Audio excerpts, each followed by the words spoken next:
जब यहाँ भगवान शंकर ने कथा करना प्रारंभ किया, माता पार्वती हुंकारी दे रही है। जैसे आपके यहाँ कभी कोई पुरानी किस्सा कहानी सुनाता है तो एक व्यक्ति हुंका देता है, इसी प्रकार हिंदी में होता है हाँ जी, और संस्कृत में उसका मतलब होता है हुंकार। 2 दिन कथा हुई, 3 दिन कथा हुई, जब चौथे दिन की कथा हुई, यहाँ माता पार्वती को झपकी लग गई। जब कथा पूरी हुई तो भगवान शंकर ने जोर से जयकारा लगा, बोल बाल की जय हो। जब माता पार्वती ने देखा, बोले महाराज फिर क्या हुआ? गोविंद ने उद्धव से क्या कहा? बोले देवी उद्धव से क्या कहा? मतलब बोले मैं तो सो गई थी। भगवान शंकर ने कहा देवी तुम सो गई थी, और ये कथा कौन श्रवण कर रहा था? जब पीछे मुड़ करके देखा तो वही सुख पक्षी जो बिल्ली अंडे के रूप में पड़ा था, जैसे चतुर्थ दिवस की कथा हुई, उसी अंडे में जीव का प्रादुर्भाव हो गया। जब भगवान शंकर ने पीछे देखा तो कुपित हो गए, बोले कहीं भी मिल जाए इसे मैं छोड़ूंगा नहीं। आगे आगे सुख पक्षी, पीछे पीछे लिए त्रिशूल भगवान शंकर, बोले कहीं भी मिल जाए इसे मैं छोड़ने वाला नहीं। उसी समय वेद व्यास की पत्नी जिनका नाम है भिक्का देवी, अपने सैन्याप्रास आश्रम में रजोधर्म से निवृत्त होकर के और बाल खींच रही थी। जैसे जोर से उबासी आई, वही सुख पक्षी गर्भ में प्रवेश हो गया। वेद व्यास जी ने भगवान शंकर को देखा, बोले महाराज आपके पास भाई क्या है, इतने कुपित दिख रहे हैं? बोले इसने मेरी चोरी की है। बोले आपके पास भाई क्या है? आप तो चिता की भस्म का पाउडर लगाते हो महाराज, रहने के लिए मकान नहीं है, और आपकी चोरी क्या कर सकता है? बोले इसने मेरी ब्रह्म विद्या की चोरी की थी। बोले मतलब जन्म लेते ही वन को प्रस्थान कर गए। प्रजन्ति मनुपे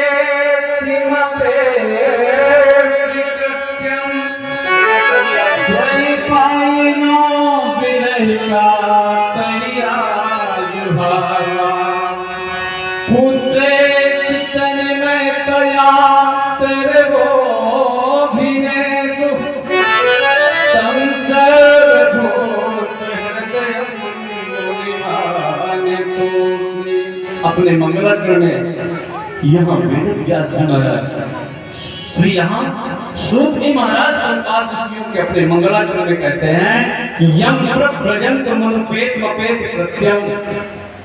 संस्कृत में जाने का मतलब, जब यहाँ से वन के लिए प्रस्थान कर गए तो वृक्षों ने जवाब दिया, बोले महाराज आप किसे लौटाने की कल्पना कर रहे हैं? कभी ये आपके पिता रहे होंगे। वहां से वेद व्यास जी महाराज पुनः लौट आते हैं। तो ये श्रीमद् भागवत में वर्णन ऐसा भी आता है कि जब वेद व्यास जी महाराज उसी मार्ग से जा रहे थे तो एक सरोवर पड़ा। उस सरोवर में कुछ स्त्रियां स्नान कर रही थी, तो सुखदेव जी को जाते देखा तो उनने वस्त्र धारण नहीं किए। वेद व्यास जी महाराज को जाते देखा तो वस्त्र धारण कर लिए। तो वेद व्यास जी ने कहा देवियों यहाँ से मेरा 7 वर्षीय पुत्र गया है, तो तुमने वस्त्र धारण नहीं किए। मैं तो तुम्हारे दादा परदादा की उम्र का हूँ, तो मुझे देख करके आप वस्त्र धारण कर रही हैं। स्त्रियों ने जवाब दिया, बोले बाबा बुरा न माने तो एक बात कहें, जो आपका पुत्र है यह भेद रहित है, इसमें किसी भी प्रकार का भेद नहीं है, पर आपके अंदर आज भी भेद बना हुआ है, कौन स्त्री है और कौन पुरुष है। इस प्रकार से वेद व्यास जी महाराज वहां से और लौट करके अब पुनः अपने आश्रम पर आ जाते हैं। अब जब वेद व्यास जी महाराज ने देखा, बोले ये जो दुनिया है ये नाच रही है, क्योंकि जो ये संसार है तो ये सरक रहा है। ये संसार क्या है? कहते हैं काल ब्याल मुखग्रास त्रास निर्णाम सहे कवे। हम और आप कब तक सुरक्षित हैं? इसलिए जो संसार है अजगर रूपी संसार है, हम और आप वहां बैठे हुए हैं, पर कब तक सुरक्षित हैं?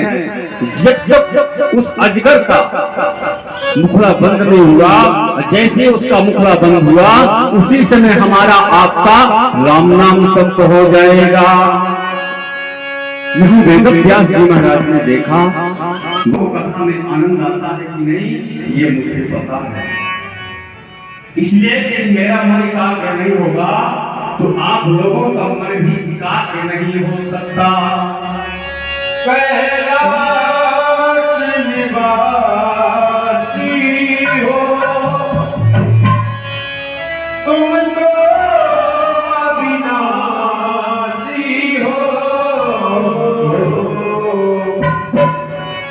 मरघट में रहेंगे, अरे मरघट में रहेंगे आप घट घट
भगवान की जय हो।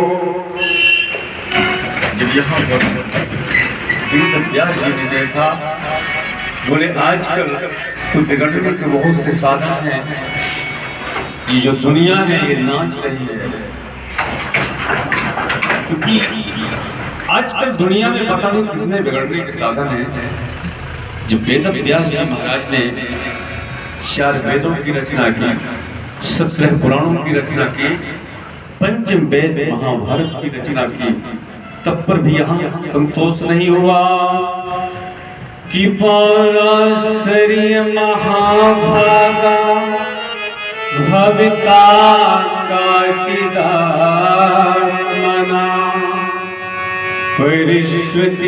परिष्यति शरीर आत्मा मानसे बाबा।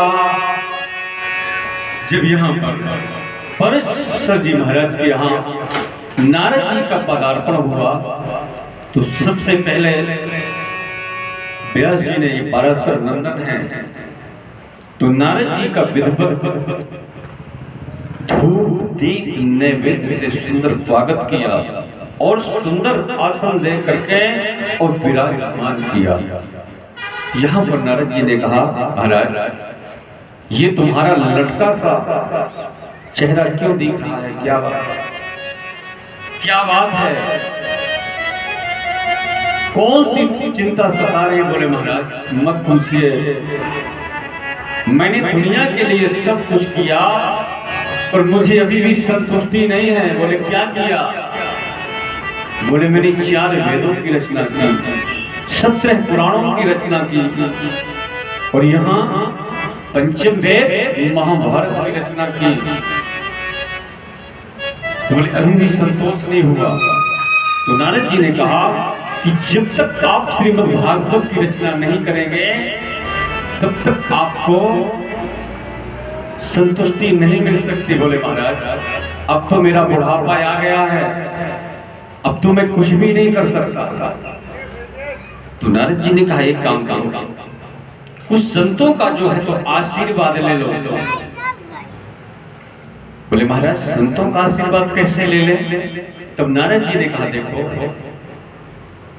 मैं पूर्व में एक दासी पुत्र था, तो संतों की कृपा से आज मैं देवर्षि नारद हूं। तो नारद जी ने यहाँ अपनी कथा विस्तार से सुनाई कि अहं पुरा ते भवं मुने दास्यासन वेदवादिना। जब यहाँ पर अपना पूर्व वृत्तांत बताया कि मैं पूर्व में एक दासी का पुत्र था, क्योंकि जो ये नारद जी थे इनकी मां एक नितांत दासी थी। तो नारद जी ने अपने पिताश्री का मुखार बिंद भी नहीं देखा। तो नारद जी की जो मैया है संतों के यहाँ जाकर के संतों की सेवा करती थी और खूब ठाकुरवाड़ी की सेवा करती थी और जहां भी जाती थी अपने बालक को साथ में लेकर के जाती थी। तो संतों के यहाँ क्या चलता था? 24 घंटे सत्संग चलता था। एक दिन क्या हुआ कि संतों ने कहा ये जो संसार है सभी अज्ञान है, इस संसार में कोई किसी का नहीं है। जैसा कि आप लोग मानव हैं, तो क्या मानव बनने के बाद सुखी हुए? आज तक नहीं हुए। किसी से पूछा जाए तो एक ही बात मिलती है, अरे महाराज टेंशन बहुत है। तो 10 का मतलब क्या होता है? 10। सन का मतलब होता है सूर। तो ये बताइए, एक भगवान सूर्य पूरी दुनिया को प्रकाशित करते हैं, थोड़ा सा यदि नीचे खिसक जाएं तो क्या होगा? और थोड़ा सा यदि ऊपर चले जाएं तो हम और आप माइनस में पहुंच जाएंगे। तो जब हमारे आग के भीतर 10-10 सूर्य की गर्मी भरी है, टेंशन भरा है, तो कैसे काम चलेगा? संतों ने एक दिन नारद जी की मैया से कहा, क्योंकि जो नारद जी का नाम था तो संतों ने बच्चा रामदास रख दिया। यदि संतों को कुछ काम पड़े तो एक ही आवाज से पुकारते थे, बेटा रामदास किधर गया? जब संतों के यहाँ से जाने का टाइम आया तो नारद जी ने कहा, महाराज मुझे घर पे छोड़ करके मत जाइएगा, क्योंकि आजकल मेरा घर में मन नहीं लगता। तो नारद जी की मैया ने कहा संतों से, महाराज मेरे बेटे को मत ले करके जाइएगा, क्योंकि आजकल ये बहकी बहकी बातें करता है।